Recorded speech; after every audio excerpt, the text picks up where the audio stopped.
Es teiktu 3 vārdus. Kopā varam vairāk. Jo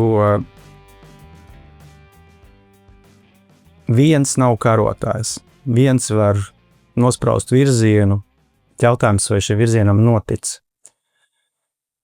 Lai kaut ko izdarīt, tev ir jāpanāk, ka Rīgas gadījumā, ka Rīgas doma kā komanda, kā izpildvara iet vienā virzienā un strādā uz šo vienoto mērķi.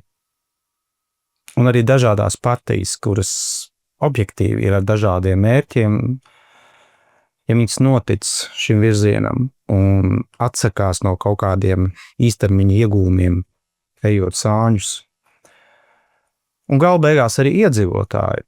Tā ir mūsu patiesa vēlme visiem kopā, lai Rīga pamostās, lai Rīga ir atvērta, dinamiska, moderna pilsēta, kurā katram ir vieta, kurā jaunie jūtās labi, sirmās galvas jūtās labi, kurās uzņēmēji jūtās labi.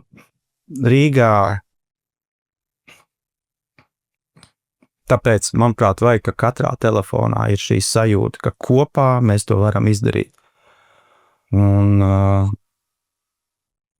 mans uzdevums ir likt noticēt visiem, jo tikai tad var panākt rezultātu.